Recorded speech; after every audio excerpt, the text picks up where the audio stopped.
Hey guys, Nestletter Magic here with an update to Dicegate, I guess. I don't know. Sure, why not? So get this, huge news.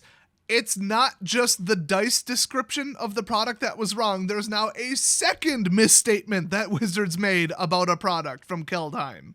It's less severe, but it's still bad. Let's just say they didn't say it comes with 2 rares and it actually comes with 3. No, this one swung the other way too. After some very unwise people who must really like Wizards a lot did everything in their power to notify Wizards that they have incorrect information on their product page for Kaldheim so that they can change it as early as possible and mitigate the damage. What the hell were you doing? Seriously, let them dig their own grave. Like, what were you thinking? But luckily for everybody, their efforts were in vain because, well, they updated the article, but at this point, people have already bought the product, and that is when legally it is too damn late. Now, could this have been a class action lawsuit if, provably, I'd say bare minimum a week, maybe 10 days before the earliest store got their shipment of the pre-release kits, so they couldn't have possibly been conceivably sold to anyone for a noticeable amount of time if they'd have issued a widespread WPN message email post on the WPN webpage, which is how they communicate with all their official stores, that said, hey, anybody buying these, tell them that there was an error.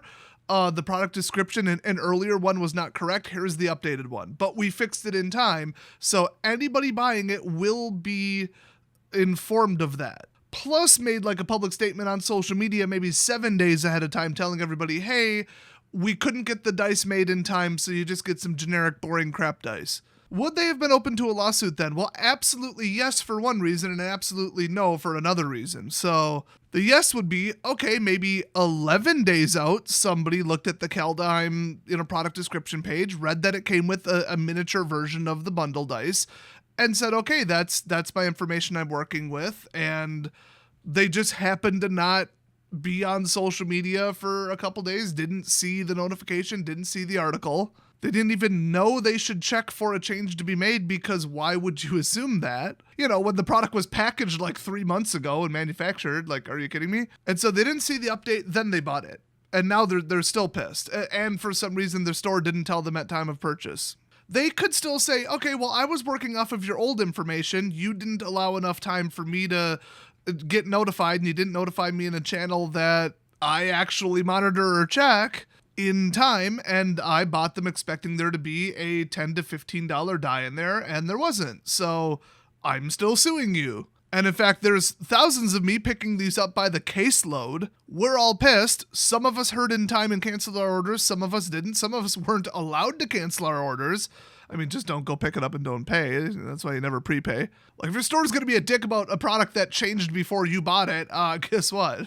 Don't shop there. But yeah, let's just say, okay, we're doing a class action lawsuit still. Cool.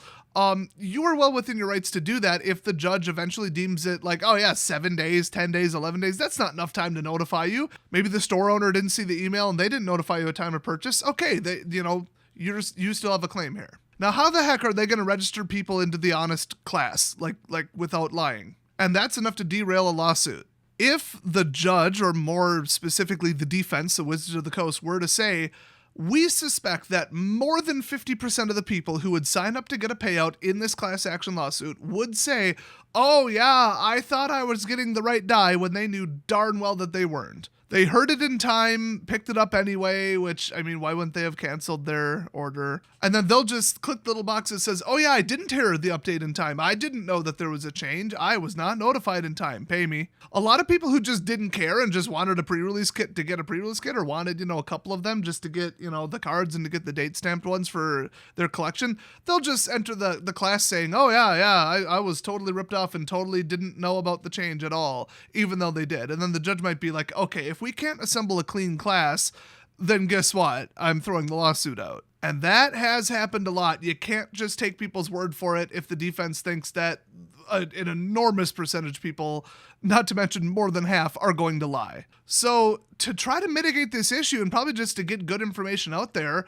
Wizards updated and then actually somehow like almost reposted the article, so it's not buried in the sort by date article orders. So like literally today, January 25th, we have Kaldheim product overview as the top thing on Daily MTG. And it's just a revised edition that starts out right immediately. Editor's note, this article was updated on January 25th, 2021 to clarify the maximum number of mythic rare cards that can be opened in Kaldheim set booster packs, and that the bundle spin down die is distinct from the spin down die available in the pre-release pack. Then when you go to the section that says pre-release pack, it says, editor's note, we have updated the spin down information to clarify that the pre-release pack's spin down is distinct from the bundle spin down. Here's the thing, like I said, it would be sketchy, it would be up in the air if they 2 weeks ago posted that information and that update. Now, with people having already bought them, no, absolutely not. They've already gone out, people have already made their orders, they've in likelihood already picked them up. I'm pretty sure you can do that. I'm pretty sure you can pick them up like 1 to 2 weeks ahead of February, or no, not February, January something is the pre-release date. And it's already late January something today. So they basically made this change this morning. I would expect not just a couple people, but like the vast overwhelming majority of people to have already picked up these pre-release kits. And by the way, the earliest people to pick them up at the earliest possible chance are the people who are going to crack them, sell the singles, and don't want the singles to go down in price. So, I mean, Wizards has no market control claim or restrictions over the singles once you've bought something. So there's no, oh, I'm violating street date with singles, only with sealed products. So if you picked up your pre-release kit a week ago and then opened them all overnight and listed them the next morning on eBay, guess what? You're in the clear and you're going to get top dollar for them because you're the first person selling them. So impatient people start seeing them and be like, oh, I could pick these up before February 5th. Okay. So the people buying them not one at a time, but by the caseload or multiple cases of them would have picked them up like, 10 days ago? I don't even remember the restriction on when they could pick them up. It was a while ago though. So the most interested people were days disconnected from this update.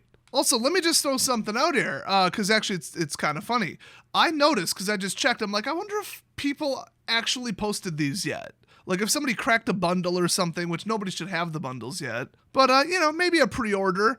And I saw that somebody was selling, I think like 40 of the big D20s from the bundles just on pre-order. And so I let some people I know in real life know. I let my Discord server know. I've got some noteworthy dice collectors I know online that I let know. And within, I think, 7 minutes, every single one for sale on the entire internet and the entire world was bought out by pretty much me and my friends in my Discord server. So, you're welcome. But yeah, they were going for about $10. So there's your market price. There's your proof. And they were bought the same day the listing was made, I think.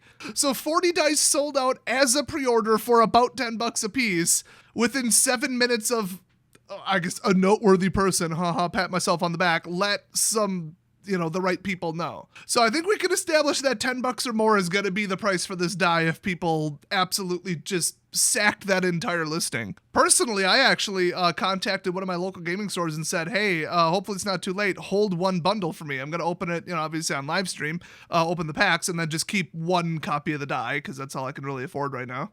I really, really want to pick up like 100 of them, just to hold for an investment until, 6 months, a year later or whatever. But not for $10.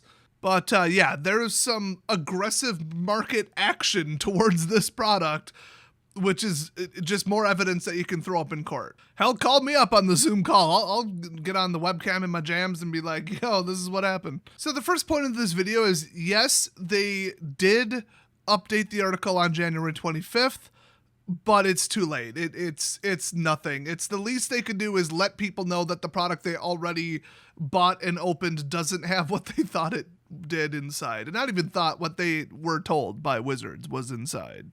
So still going to be a class action if they don't compensate people. Still absolutely terrible, a black eye, and them trying to kind of, I wouldn't really say cover for it, but, it's them. That's probably how they consider it. Whatever they're doing right now, it's not good enough, and this is still going to get really ugly really quick because a lot of people and a lot of money is on the line here. A lot of people online are like, oh, a couple people are butthurt about not getting the die they want. No, they have to buy a bundle. Whatever, get over it.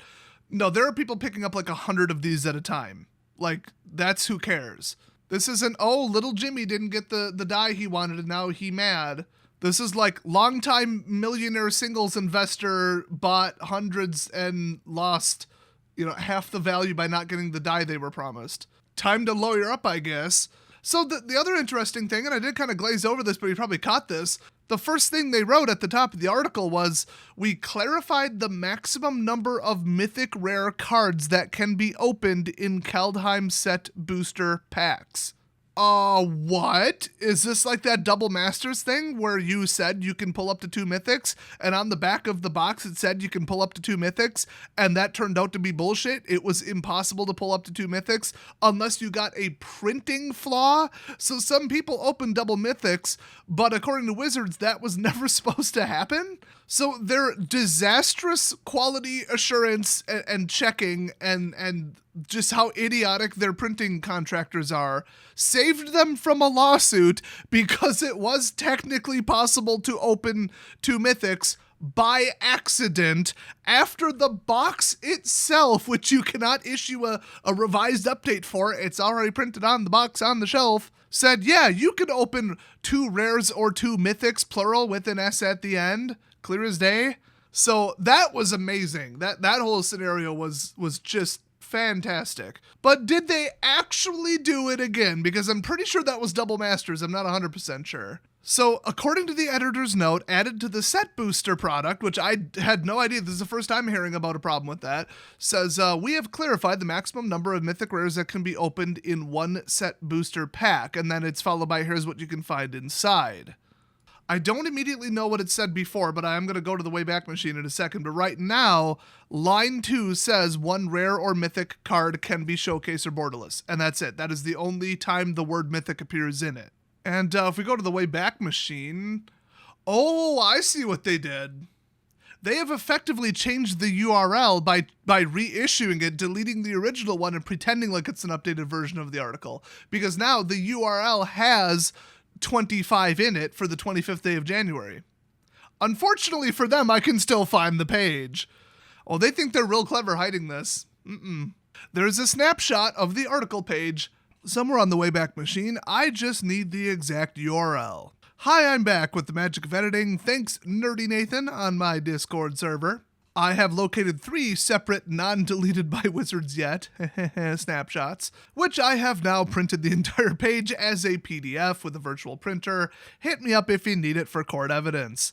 Okay, so reading the original one and comparing it to this one, I don't immediately see anything visual, and the second line still said 1 rare or mythic rare. But the word mythic did show up in the intro paragraph. So the original read, first up is set boosters returning from Zendikar Rising. Yeah, nobody wanted them. Who cares? Shut up. Set boosters are designed for those times when you just want to have fun opening a pack of cards. I have fun when the value is higher than what I paid. They are a joy to look through from start to finish. Yeah, blah, blah, blah. You're selling gambling to kids. Got it. Get on with it. Let's see. Blah, blah, blah, blah, blah. Okay. Contain a guaranteed foil and up to 4 rares and or mythic rares. Oh, so they said you can get up to 4 mythics in the pack. I don't think that's correct. Let's fast forward to the 25th version of the article, or the version of the article from January 25th, not the 25th revision of the article. It now says they are a joy to open, blah, blah, blah, gambling kids, love it, great, and contain a guaranteed foil and 1 to 4 rares, or up to 1 rare and 3 mythic rares. Aha! So they went 1 in 3 because the 4th slot cannot contain a mythic. Since when do you get 4 rares in a set booster anyway? I'll be honest with you, that's news to me. It's not like I ever bought them, but really? I think, if I remember correctly, when they first introduced it, they gave the odds, and it was like, I don't know, 10, 20% of the time you'd get like 2 or more rares. And then like, if you got struck by lightning on the way out of the store, you also might have gotten 4 rares in your pack, but it was like a 1 in 1,000 shot or something. I don't know. So the issue with that, which, I guess we're just learning about now, was that they said you could get 4 mythics when it's only possible to get 3. Not a big difference, not worth suing over, but I mean, would I bring it up in court and say, hey, here's the second thing they got wrong in this article, just reinforcing the fact that the article was wrong and wasn't checked very thoroughly, which, promotes the whole negligence narrative, yeah, I'd bring it up. The hilarious thing is whoever wrote this and posted it and checked it and all that stuff, it's their job, like literally, to write an article saying what is in the different products, and they don't know what's in the different products. They made two separate mistakes, one about the die, one about the number of mythics, because they, whose job it is to write what's in the products, doesn't know what's in the products. That's just mind-boggling. You had one job. My thinking is they probably changed it, or the whole odds disclosure thing, which is like required by European law, is so convoluted, and they represent it in such an unusual way. Like seriously, just pull the flap on any booster made in the last couple of years and read how they disclose the odds and see if you can make sense out of that math or the statement that they put on there. It is as misleading and convoluted as they can possibly make it, and the actual real true odds aren't really disclosed by them. Except for MTG Arena, where they have about 8 pages on their disclosure website, which is promotional drop rates. Just Google like Magic the Gathering promotional drop rates or MTG Arena promotional drop rates. You'll immediately find the page. And if you scroll through it, you'll be like, oh my gosh, they disclosed all this. The math, how it works, how the odds aren't the same for everybody at all times. I'm not kidding. The page says that. That's all there in plain, black and white, but I think that page no longer references any paper products, like at all. And like I said, the outer wrapping foil doesn't properly disclose certain little subsections of what I'd want to know about the odds. So it's all kind of hush-hush. It's not supposed to be public. So it's almost like handled like classified information at Wizards. So the person who wrote this article may very well have read a kind of vague, kind of secretive thing and thought, oh, so they mean 4 mythics. And then just kind of typed it without thinking. And then later they're like, oh, we got to clarify this. You can only pull 3 mythics, technically, with the way we set it up. When their own staff can't figure out what the hell the drop rates are, for lack of a better term, in the boosters, to the point where they make 2 separate mistakes and have to correct them, which it's already too late. Yikes, maybe it's time to stop changing products, maybe it's time to stop changing the slots within the products, and maybe it's time to stop lying about the odds, rigging the odds, having artificially bad odds that look really good the way you described them. Like, oh, you could pull 4 rares and 3 of them mythic. Yeah, that'll never happen.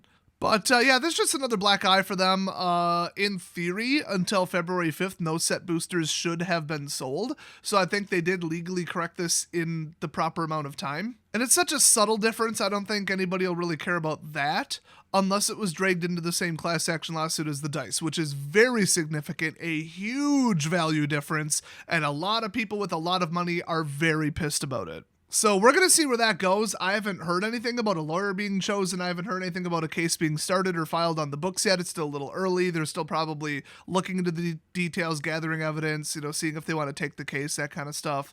But I would be astonished if this doesn't go to court, if Wizards just sits there and does nothing about this. They need to compensate people. What they need to do is say, this is a WPN-only product. This is really simple.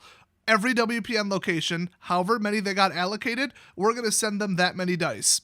Just make the dice. If you sent somebody 100 pre-release kits, send them 100 dice and say, here you go, hand them to anybody who bought them at a 1-to-1 ratio. And then they would already have a compensation plan, and the most you could sue them with is like deferred, delayed income, oh, I couldn't sell the dice day 1. It took you 60 days to get the dice to the store because you got to manufacture them in China. So, I bought them on credit. I couldn't flip it. You owe me the difference in interest or whatever, which would be like, dollars? Good luck with that lawsuit. It's a little bit less cut and dry as just, hey, you lied to me and I lost $1,000 on the difference in the value of dice. Which, thanks to the Desolator Magic Discord server, has an established market price already. You're welcome. So anyway, that's the little update today. They're trying to cover for themselves. They're failing, and this is almost definitely still going to court. So thanks for watching, everybody, and I'll see you guys next video.